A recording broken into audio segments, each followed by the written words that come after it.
Hola,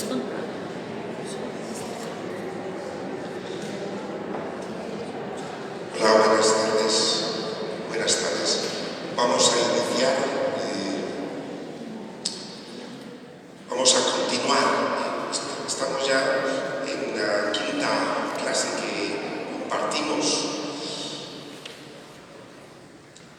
y estábamos viendo en la clase, la titulábamos Tener los mismos sentimientos de Cristo. ¿Sí?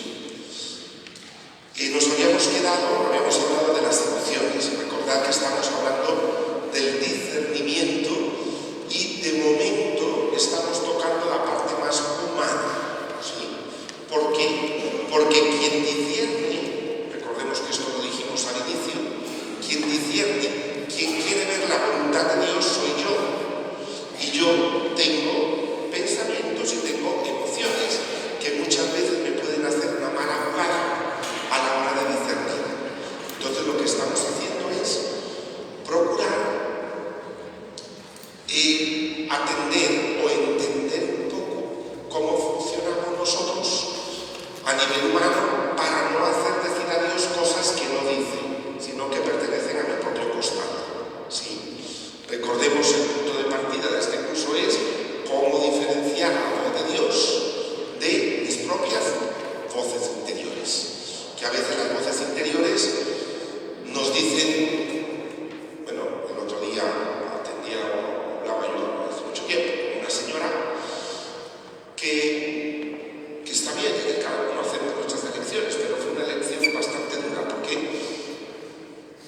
elige casarse con una persona porque en su pensar a Dios le agradaba mucho el sacrificio y pasar mal.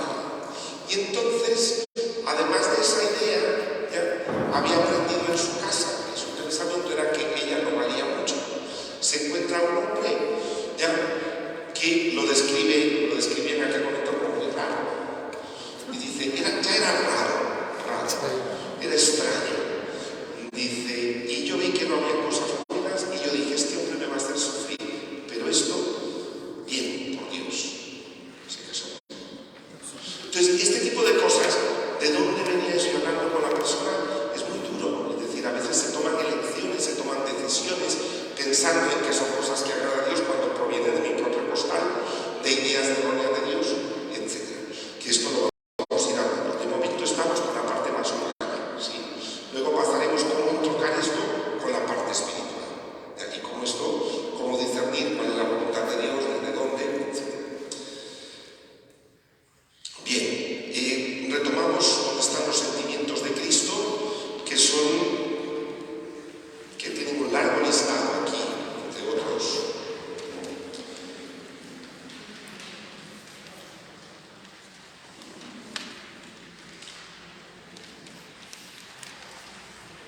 Son en la página, inicia en la página 13. Sí.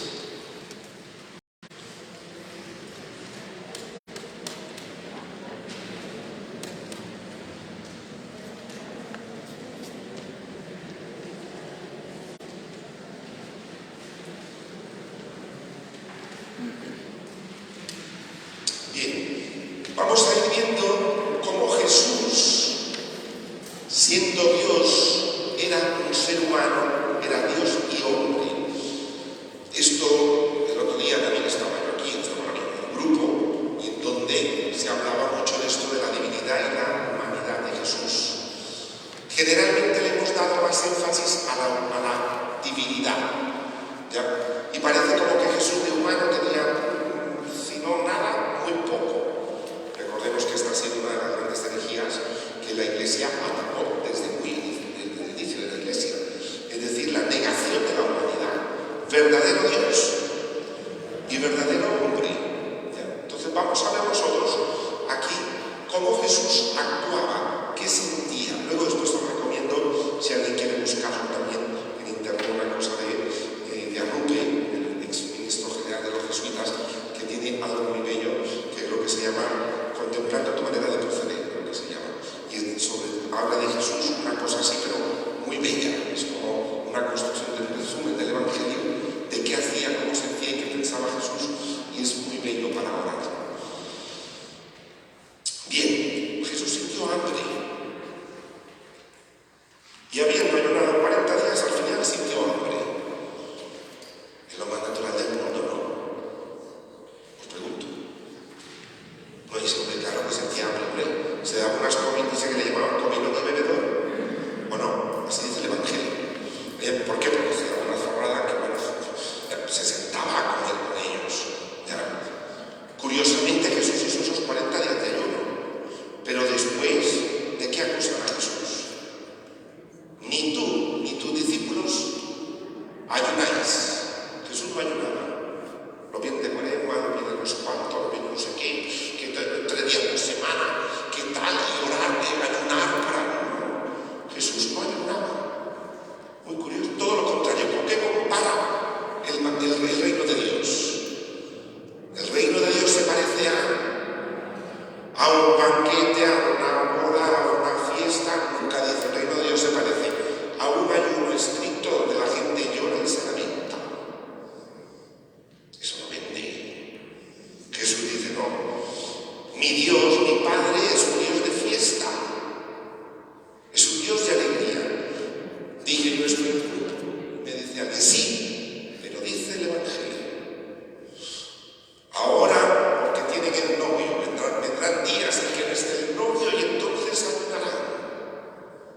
¿Sí? Y yo os pregunto, ¿el novio está o no está? Entonces, y nosotros no, es que como ahora no está. Vamos a hablarnos un poquito de, por favor, en espiritualidad. Y digo esto así con un poco de humor. ¿Por qué? Porque muchas veces se malinterpreta. Es que ahora no está el novio, porque no está. Jesús resucitó y está y sigue estando. Él es el que era, es y será. No más. ¿Me explico? De Jesús sentía hambre. Bien. Fatiga. Jesús, fatigado del camino, se sentó sin más junto a la fuente. Llega una mujer de Samaria a sacar agua y Jesús le dice, dame de beber. Tenía sed y se fatigó. ¿Cuántas veces nosotros pasamos por encima de la fatiga? Porque creemos que cuanto más fatigado, más te agrada el Señor. No me gustillo. Dicen que pena. Jesús dice, fatigado del camino, se fue, se sentó al pozo esperando que alguien le dejara beber. Siéntate. Recordemos que la palabra, digo todo esto porque es importante para el discernimiento. Hablando de el sacrificio, que no hay que ser sacrificio. Yo hago un sacrificio. La palabra sacrificio significa sacro facere. Hacer algo sagrado. No es el dolor lo que hace sagrado el momento. ¿Qué es lo que hace sagrado el momento? El amor con que se hace. Lo dice San Pablo, no lo digo yo. Ya puedo yo donar mi cuerpo a las llamas si no tengo amor. Nada más. Por tanto, recordemos en esto atender nuestra fatiga. Estoy fatigado, me siento. No, se lo voy a ofrecer al Señor. La pregunta es necesario? ¿Para qué? Conocí una persona, tenía un pariente en el hospital, y uno de todos los padres no dejaba que nadie se quedara en el hospital, solo él o ella. Porque quería hacer un sacrificio ofrecido al Señor. Y la pregunta es necesario que seas tú, que te quedes todas las noches, o hay alguien más? No hay alguien más. Entonces no es necesario. Entonces eso no lo pide Dios. Pues si tú me dices, mira, soy la única, no tiene pariente, no tiene familia, no tengo a nadie, me tengo que quedar. ¿Es agradable eso a Dios? Pues sí. ¿Por qué? Porque era necesario que lo hiciera por el bien de este enfermo. Pero una de las grandes preguntas siempre es, ¿este esfuerzo que voy a hacer es necesario para el objetivo que quiero cumplir? Si no es necesario, no lo hagas. Porque de lo contrario eso ya es masoquismo. ¿Sí? Eso va en la línea del masoquismo. Entonces, para discernir, es necesario que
dice, hombre, ya, no.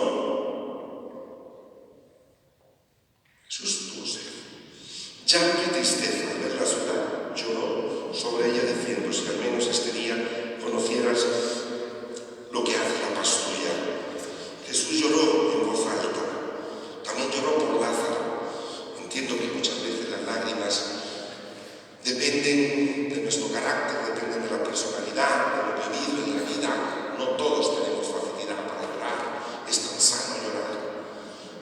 También hablaba un día con una persona que decía, dice mi psicólogo, me dice que ahora que puedo llorar se me está descongestionando la depresión. Y dije yo no había escuchado nunca ese término, pero me pareció genial. Le digo, pues mire, usted tiene una descongestión brutal, ¿no? Y qué bueno, descongestione eso, llore. Ya, porque muchas veces parece como que también en la cuenta no hay que llorar. Jesús se turbó y se conmovió y lloró. Viendo Jesús llorar a María y que lloraban también los judíos, se conmovió hondamente y se turbó. Y dijo, ¿dónde lo habéis puesto? Lázaro. Se conmovió. La palabra conmoverse, cuando escuchéis en el Evangelio, se conmovió, se le dieron vuelta a la tripa. Esta es la palabra misericordia, que tiene varios tipos de palabras, pero todas tienen que ver con la entraña. Es decir, se me revuelve aquí de ver el dolor del otro. Esto que uno siente aquí dice, no puedo verlo. Ahora, no solo es un sentimiento, es una acción. Yo actúo para quitar el dolor del otro. ¿Sí? Jesús sintió alegría. Jesús, movido por el Espíritu, se estremeció de alegría y dijo, yo te bendigo, Padre, porque has escondido estas cosas a los sabios y entendidos. La alegría. Algo también. El Papa Francisco insiste mucho en que nos quiere ver alegres, contentos de ser cristianos, de que Cristo vive. La alegría. Lo único que no pone en el Evangelio, pero es entendible y de hecho estaba prohibido hasta pensarlo en la Edad Media, era que Jesús hubiera reído. Es curioso que no lo pone. ¿Habéis visto que en el Evangelio ven que Jesús se sonrió? Nunca. ¿Por qué? Porque no, humanamente, todavía en la Edad Media, en los monasterios y todo aquello, ¿no? la risa era demoníaca. Entonces era como sonreír, no era de Dios, ¿no? Entonces no se puso tampoco en el Evangelio, no aparece. Ahora yo me imagino que Jesús partiría de risa más de alguna vez. A mí me parece tan sano, me parece tan humano, me parece que lo haría muchísimas veces. Era muy alegre, lleno de alegría, exclamó, es decir, como con ese gozo también. Y tampoco dice, no habla del humor tampoco en la Biblia, difícilmente, porque estas cosas en ciertas mentalidades eran un poco así, pero tener un poco de humor también en el discernimiento en la vida personal es muy bueno. Aprender a reírse también de lo mismo es buenísimo. Creo que os dije el refrán aquel chino que dice, bienaventurados son los que se ríen de sí mismos, porque nunca le faltarán motivos. ¿O no? A mí me encanta. Hay que aprender a reírse de lo mismo, de las cosas que le pasan, de lo que uno piensa, de lo que uno hizo. Reírse de lo mismo no sé. Temor y angustia. Tomándolo junto a Pedro, Santiago y Juan, comenzó a sentir temor y angustia. Todos los cristianos no sentimos eso. Si usted quería al Señor, no teme. Jesús sintió temor. ¿Y quién más que Él? Jesús sintió temor, ¿por qué no lo voy a sentir yo? Permítete sentir miedo. No pasa nada. No penalices el miedo. El miedo es una información que me protege. El temor. Si yo estoy ahí arriba, en la iglesia, póngale que nuestros cristales no estén y estoy hacia el lado, y me asomo, ¿qué voy a hacer primero? Cogerme de algo. Ya tengo miedo de caerme. El miedo me protege. Si yo voy,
alma hasta la muerte.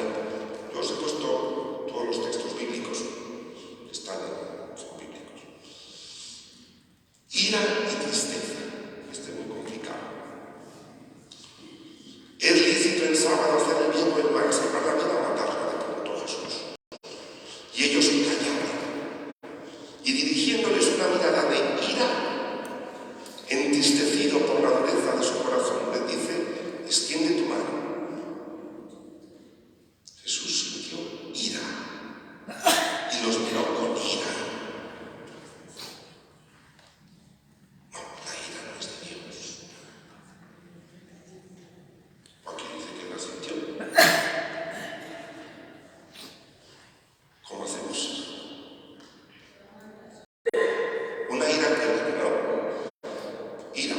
Ira santa, pero primero bajo ira. Ira es un sentimiento.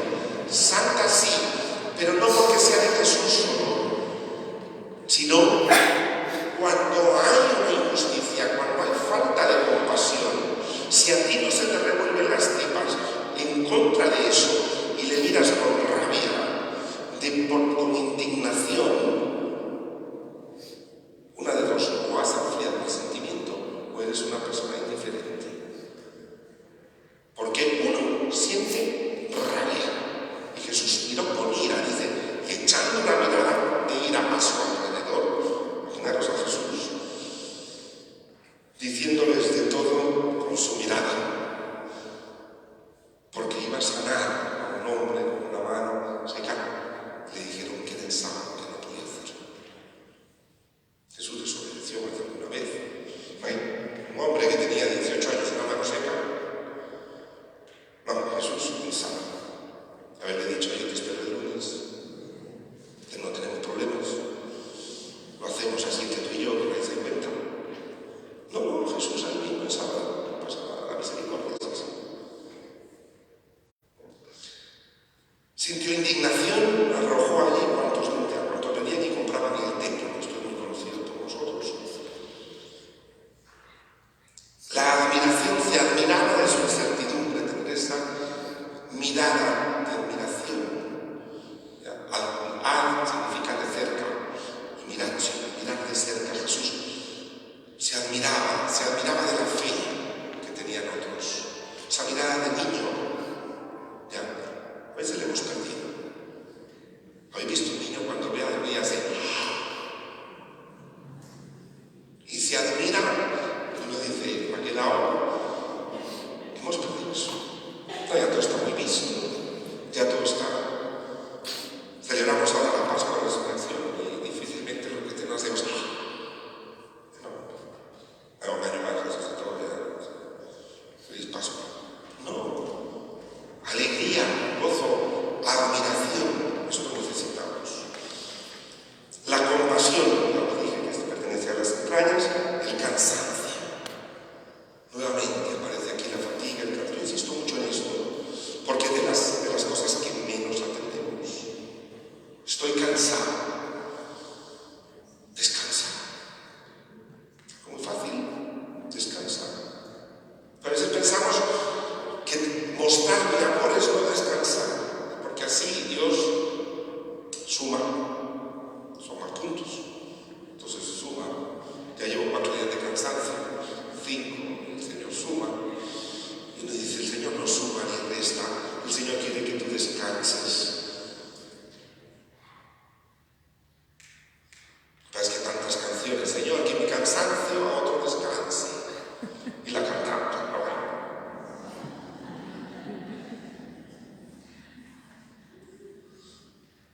Y me dice: Jesús sintió cansancio, sintió fatiga y se sentó. Y dice, entonces les dice, estaban cansados: venid a mí, vosotros aparte, a un lugar solitario para descansar un poco. Dice el Evangelio, porque no tenían tiempo ni para comer, él y sus discípulos. Se fueron, se los llevó. Cogió la barca, dice, fue a la otra orilla. Dice, al ver la multitud, sí, no puse todo el texto, dice, al ver la multitud que venía, no tenían tiempo ni para comer ni descansar. Y Jesús le dijo: subid a la barca, crucemos a la otra orilla. Y Moisés miró.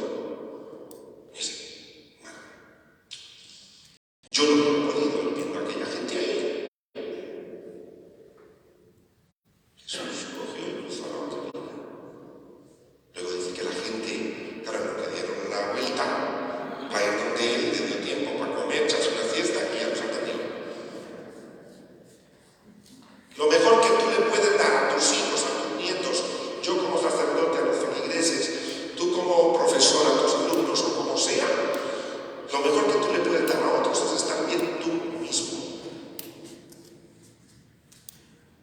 Si tú no estás descansado, si tú no estás en paz, si tú no tienes tiempo para ti, si tú no tienes nada, lo que des al otro se lo vas a reclamar, le vas a pasar la factura indirectamente. Estoy cansado y tú me pides encima. O a ver si se te ocurre decirme que más no me siente. Y uno dice, ¿por qué no te sientas tú? ¿Estás esperando que te den permiso para que te sientes? Pero a veces esperamos eso. Y el otro no se le ocurre hablarme a mí, que estoy entero, por dentro no. Entonces no se le ocurre decirme que me siente, o que coma, o que vaya a descansar un rato, pues hazlo tú. No esperes a que te lo digan. Sintió amor, por supuesto. Jesús, poniendo los ojos en él, lo amó. ¿Y de quién dice esto? Del joven rico. Puso sus ojos en él y lo amó. A alguien que no le aceptó el mensaje. Yo me di la vuelta y se fue. Era manso, humilde de corazón. Aprended de mí que soy manso. La palabra manso es una cuestión de los animales. Es decir, tenía la fuerza para hacer lo que fuera, pero tenía dominio. Este toro es manso. Es decir, aprendió a dominar su fuerza. La mansedumbre no significa debilidad, sino soy fuerte, pero he aprendido a esto. Y la humildad, ¿ya? Humilde de corazón, la humildad es la verdad. Es decir, también a veces el discernimiento se confunde y decimos que a Dios le gusta la gente humilde y uno tiene una falsa humildad. Yo no sirvo, yo no puedo, yo no entiendo, yo no sé, yo no lo hago bien, otro lo hace mejor que yo.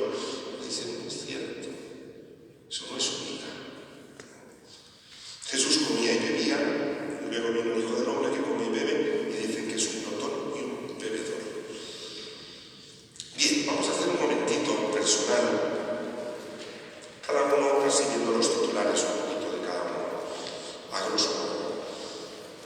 Como un momento personal de mirar todo esto que ¿en qué nos parecemos a Jesús? ¿En qué me parezco? ¿Tengo esto? ¿Tengo aquello? ¿Qué me falta? A lo mejor no soy de los que descanso mucho, o no estoy entrenado para indignarme, o nunca he hecho una mirada de ira porque me parece muy feo y veo que aquí Jesús. ¿Qué me hace falta? ¿En qué me parezco? ¿Qué necesito? Como y le ponéis un puntito que vosotros sepáis de qué va, si es la que necesito, o es la que me identifico con él, o la que quiero pedirle. Ya, como repasarlo un poquito.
de asemejarme cada vez más a Él, ¿no? En estos sentimientos, que es lo que nos dice, de hecho, es lo que nos dice San Pablo, ¿no? Es decir, tener los mismos sentimientos de Cristo en Filipenses 2:7, que esos son los sentimientos de Cristo.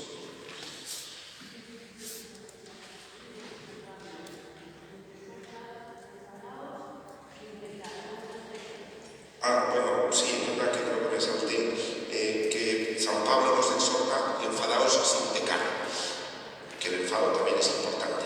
Es decir, San Pablo el enfado, recordemos que el enfado simplemente es una frustración.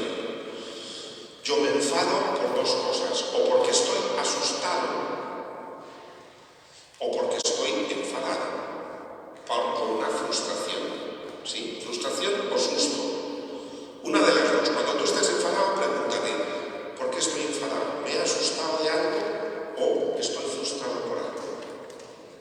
Y una de las dos respuestas será, si ahora estuviera todo esto oscuro, ¿ya? Y solo está una persona ahí y luego le asusto por detrás, ¿qué hace? Una madre va con el niño caminando, se le suelta de la mano y cruza un paso de seguridad. ¿Qué hace la madre? Se va detrás de él y luego lo levanta de un brazo, le da un par de nalgadas, lo zarandea, le grita que eso no lo vuelva a hacer nunca en su vida. Y uno dice, ¿por qué se enfadó? Porque está asustada. Un enfermo le dan una mala noticia. Uno dice, hay que ver cómo está el enfermo, no se puede hablar, uno está asustado. No es esta, es decir, uno se asusta y se enfada. El enfado viene del susto a veces, ¿sí? De los sustos de la vida. La cuestión económica, la cuestión de salud, la cuestión de esto, la cuestión de tener que hablar con alguien. Estoy asustado porque tengo que hablar de esto. Estoy irritable, dice uno. Pues ese enfado es por el susto. Y el otro es por una frustración. Queríamos ir a la playa, mira por dónde que no pudimos, ya llevamos 3 domingos sin ir, ya llevamos no sé cuánto, mira qué queríamos hacer y queríamos comprar y no podemos, y mira, incluso nos enfada. ¿Ya? ¿Por qué? O yo quería caminar más pronto y me dice el médico que son 2 o 3 meses. Me enfada, estoy frustrado. ¿Sí? Entonces, el susto o el enfado viene por la frustración. Entonces, dice San Pablo, enfadaos sin pecar. Es decir, el enfado no es malo. Tenemos permiso los cristianos para enfadarnos, gracias a Dios. ¿Qué haga yo con ese enfado? Lo que puede ser un pecado o no. Ya, la acción. Yo estoy enfadado contigo y por estar enfadado contigo te voy a denigrar por todo Villalba. Voy a hablar de ti, de todo el mundo. Ese es el pecado. Que yo estoy enfadado contigo, que puede ser que no me guste lo que haces, me disgusta, me enfada, me duele. No estoy de acuerdo contigo, pero yo no tengo derecho a hacer. Ese es el pecado, la acción, ¿sí? No es tanto el sentimiento en sí, ¿sí? Vale. Bien, vamos ahora a iniciar con la parte de los pensamientos. Santa Teresa decía que la loca de la casa, la mente. Pero vamos a ver un poco cómo se aloca la mente, a veces un poco, porque en el discernimiento va a ser muy importante la manera de pensar. ¿Ya? Tenéis ahí un texto del Papa Francisco.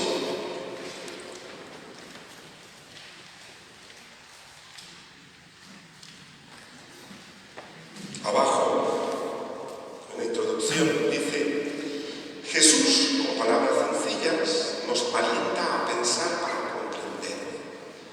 Y es una invitación a pensar no solo con la cabeza, sino también con el corazón, con el espíritu, con todos nosotros mismos. Pensar en cristiano. No tengamos un pensamiento débil, uniforme, un pensamiento según nuestros gustos. Tengamos un pensamiento según Dios. Y con este pensamiento de mente, corazón y alma, que es donde el espíritu, buscar comprender qué significan las cosas, comprender bien los signos de los tiempos. Es decir, aprender a pensar en cristiano y aprender a ubicar el pensamiento.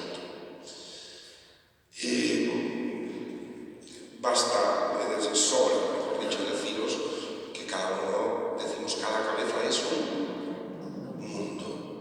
Cada cabeza es un mundo. Uno se sorprende de ver lo que la gente piensa.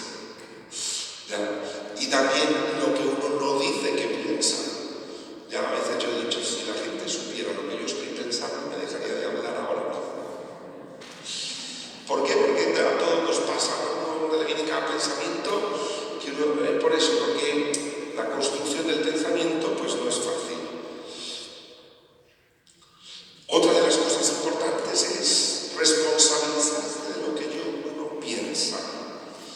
La fantasía es libre, es cierto, la fantasía es libre, pero yo tengo que hacerme cargo de mis pensamientos. Yo pienso así, ¿ya?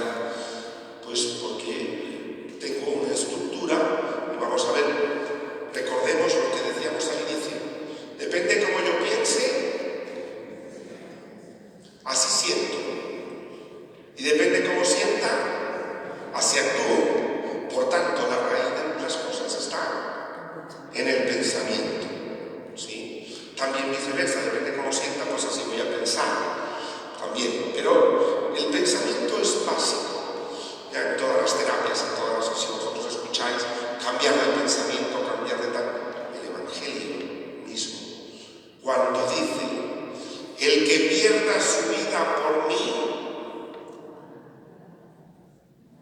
la ganará, y el que la quiera conservar, la perderá. La palabra vida, el que pierda su vida por mí, la palabra vida, que aparece en el Evangelio. En el Evangelio hay 3 palabras escritas que significan vida. Una es zoe, que es de los animales, la vida de los animales.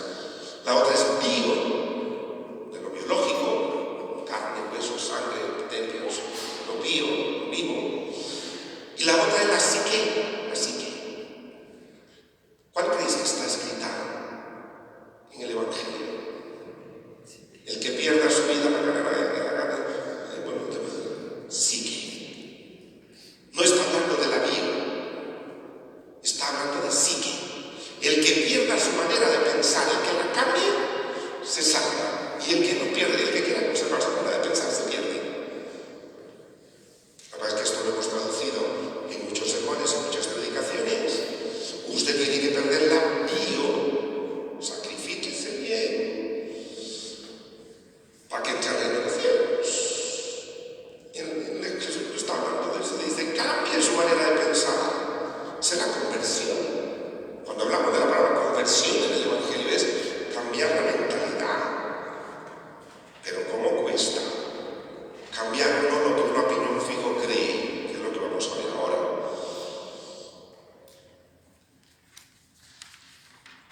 Esto de las teorías y las creencias me lo voy a saltar porque ahora lo vamos a ver, pero lo digo brevemente porque quiero hacer un pequeño ejercicio. Todos tenemos aquí donde dice teorías y creencias. Todos tenemos teorías y creencias sobre nosotros mismos. Yo no valgo, yo no puedo, soy mala madre. Esas creencias que uno tiene, o que realmente las aprendí de niño. Mi maestra dijo que yo no, o me dijo una vez una señora, me dijo una tía mía, tú naciste para maceta y del corredor no vas a pasar. Para maceta, una maceta así de planta. Dice, y entonces del corredor no vas a pasar. Las macetas en el corredor. Y ha vivido su vida así, en el corredor de la vida. Nunca entró, nunca tuvo sitio, nunca era una maceta allá. Pues está. ¿Ya? Entonces, este tipo de pensamiento de uno, es decir, muchas veces o te lo dan porque es una mala mirada del otro, te entregan una mala mirada de este en las casas, este es inteligente, este no, este más tierno, este no, este no. Los papás nos conocen, pero decirlo así señala mucho. Y digo, es que yo soy así, no. La percepción que yo tengo de mí es porque los demás me la han entregado. La gente te dice, qué elegante, o qué, tal, o lo que sea. Y uno aprende a percibirse. ¿Ya? Bien. También sobre los demás, estos clichés, o esto que las mujeres siempre necesitan hombres a su lado. Hay gente que lo cree a pie juntillas. Decía mi mamá, yo tengo una tía que decía, mira, pues, una tía, fíjate, de aquellos años, mi hermana y mi padre. Si mi padre murió de 90 años, era menor, ya os podéis imaginar. Y me decía, mira, una tía, como decía tu abuela, no hay como Dios y hombre, las mujeres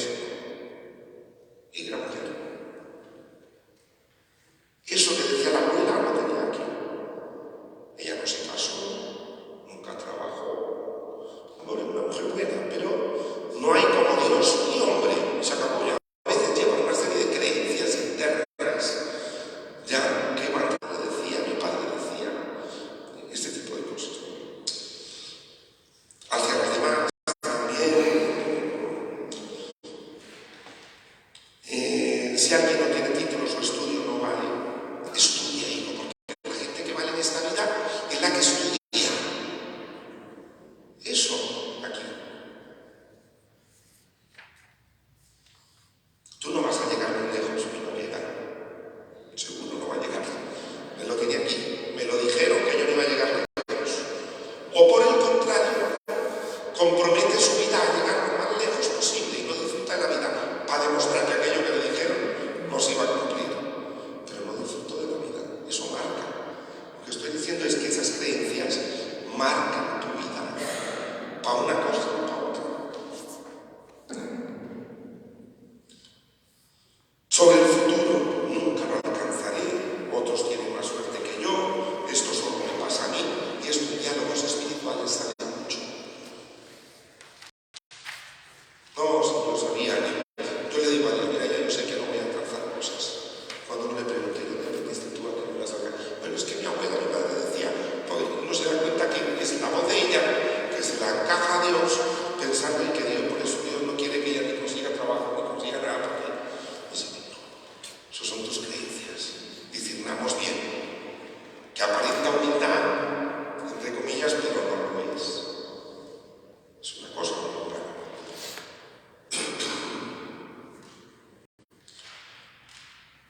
¿Por qué? Porque si mis padres y mis amigos me lo dijeron, es por algo. Hombre, mi abuela no podía equivocarse. Y me lo decía todos los días.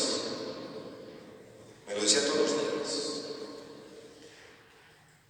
Y esas cosas, luego habrá un deber para vosotros de hacerlo en casa. Pero bueno, ahora vamos a ver. Necesito dos voluntarios, una voluntaria y un voluntario.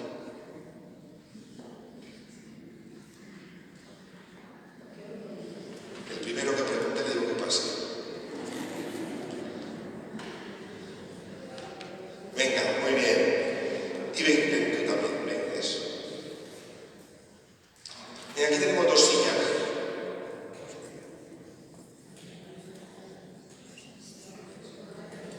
No puede correr.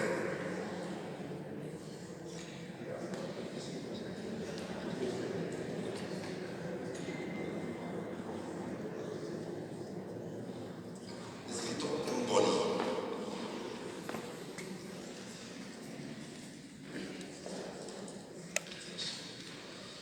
Bien. ¿Os conocéis? No. Mejor. De vistas. Bueno.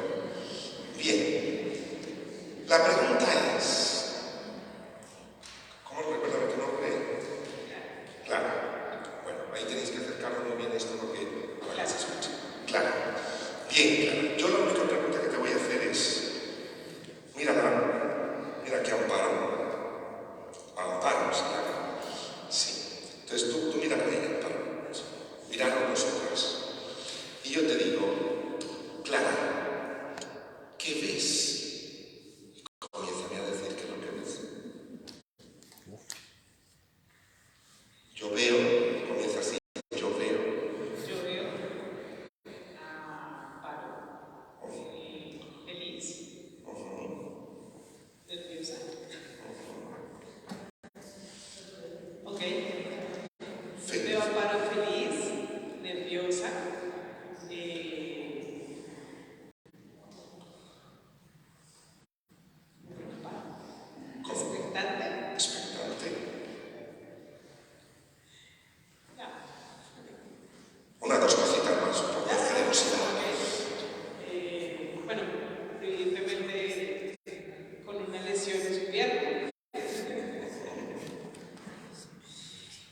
una lesión en la pierna, esto sí, eso lo puedo ver, el resto no lo veo. Para que veáis cómo funciona la mente. Lo que uno imagina le da crédito de realidad y no es así. Amparo, dice, declara, ¿ve una mujer? ¿Es evidente? Sí. ¿Valiente? ¿Es evidente? No es evidente que sea valiente. Dice, valiente por haber salido aquí. Vete a saber que no es tu caso, ¿vale? Claro, pero si es una prota de esta de que en clase y en toda alguien que... Eso no es valentía, o sea, otra cosa. Para decir, si yo la veo salir rápido, no sé por qué. Sí. Plácida, ¿es evidente? No. Y tranquila, ¿es evidente? Tampoco.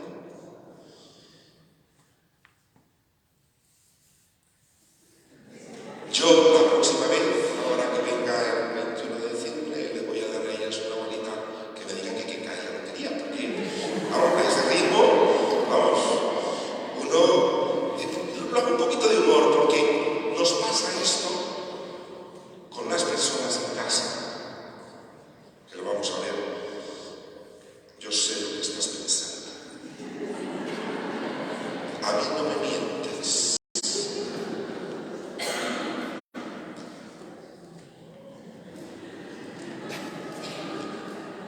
¿Para dónde vas? ¿Vidente?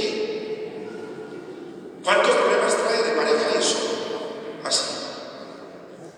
Ah, es que yo pensé que estabas aburrido.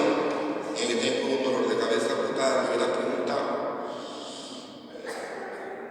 Haberme preguntado, tenía un dolor de cabeza, por eso no hablaba en la reunión de familia que tuvimos.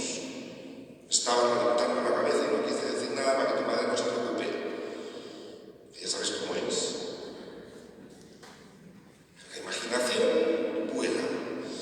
Con Dios. Es que yo creo que Dios a mí no me perdona. A mí se me imagina que Dios es Dios es Dios de mi imaginación. No es evidente, pero yo lo imagino. Entonces, con este pequeño ejercicio es darnos cuenta que la mente nos traiciona y que muchas veces a la hora de discernir muchas cosas por lo que a mí se me imagina o yo pienso de mí mismo, de los demás o de Dios, las decisiones o hago decir a Dios cosas que no está diciendo. ¿Sí? Entonces uno tiene que dirimir un poco si esto es tuyo o es mío. Es decir, esto es porque a mí se me ocurre, porque yo pienso así, depende de cómo yo piense, se siente, depende de cómo sientas tú. Entonces termino actuando de una manera, termino flagelándome y pidiéndole 80.000 perdones a Dios, porque yo creo que Dios es implacable con mis pecados, entonces me siento muy mal y termino expiando lo demás. Entonces se hace un hombre espiritual que me dice, esto no hay quien lo mire. Bien, en esto, más o menos en el tiempo no nos queda todavía ver los errores a la hora de interpretar la realidad, los errores del pensamiento a la hora de interpretar la realidad. Quedamos pendientes de tenéis ahí, pero no quedamos pendientes para verlo la próxima vez. ¿Qué son los errores y cómo aplicarlos al discernimiento o a la vida diaria? ¿Qué son los errores?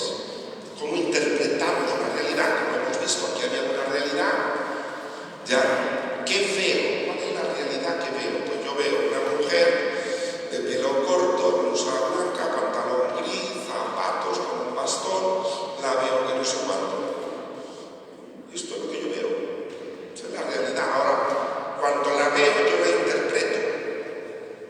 Y no siempre acierto. Y ahí es donde viene el fallo. Entonces, cuando yo leo la palabra, cuando hago oración, hay una realidad, pero yo la interpreto. Entonces vienen los problemas espirituales. ¿Sí? Bien. Bien, ya no. Si no vais a tener la cama y madre mía, ahora como estoy pensando, bueno, no pasa nada. Saludáis a la boca de la casa antes de dormir, le decía esta mañana, porque va a volver mañana, así que no os preocupéis. Y vamos a hacer una breve oración.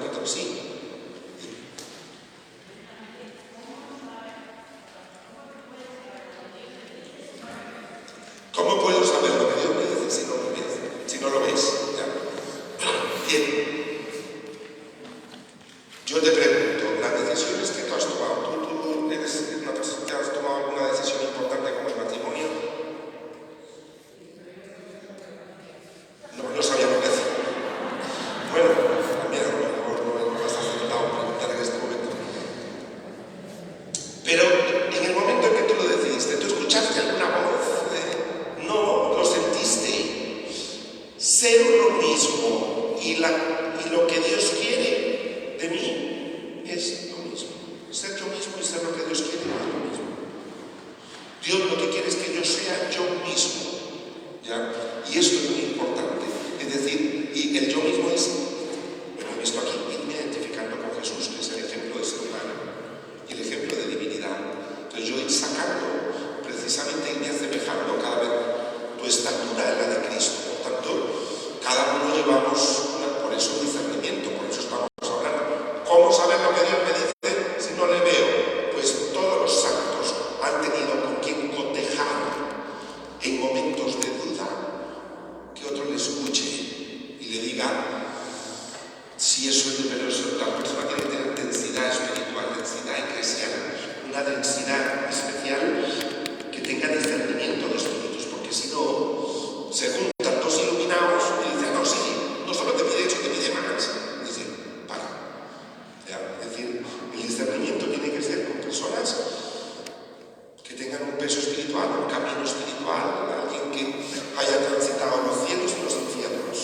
Generalmente el que acompaña espiritualmente ha transitado las dos cosas, cielo y infierno, entonces entiende muy bien el cielo del otro y el infierno del otro, lo entiende perfectamente y sabe que por aquí sí, que por allá posiblemente no. ¿Ya? Pero bien, buena la pregunta, ¿por qué? Porque para eso es el discernimiento, precisamente. ¿Por qué? Porque con mucha facilidad confundimos la voz de Dios con nuestras propias voces. Vamos a hacer una pequeña oración.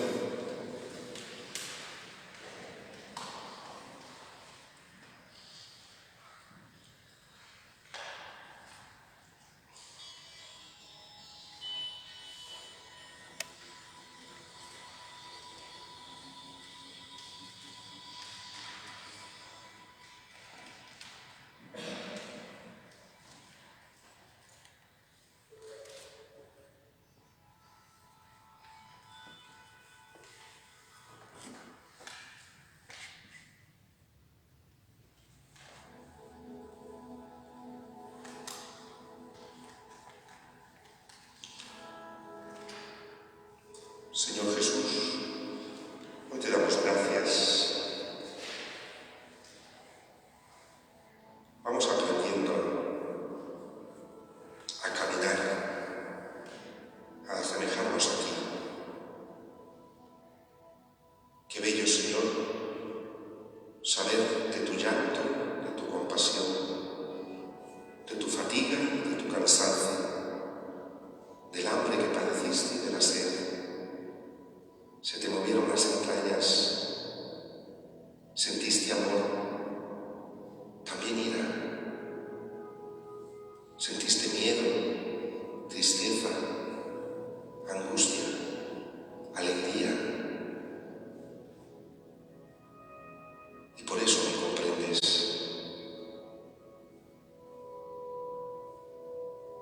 Qué gran Dios tenemos, que nos entiende, nos arropa, nos acaricia y me dice, yo también lo sentí. Y nos indica cómo hacerlo. Mira, Señor, que a veces he aprendido maneras no acertadas de manifestar mis emociones. Otras veces sí he acertado. En este camino del discernimiento, que no confunda mis heridas con tu voz, que no confunda mi parálisis emocional con tu voz, y también esos pensamientos, Señor,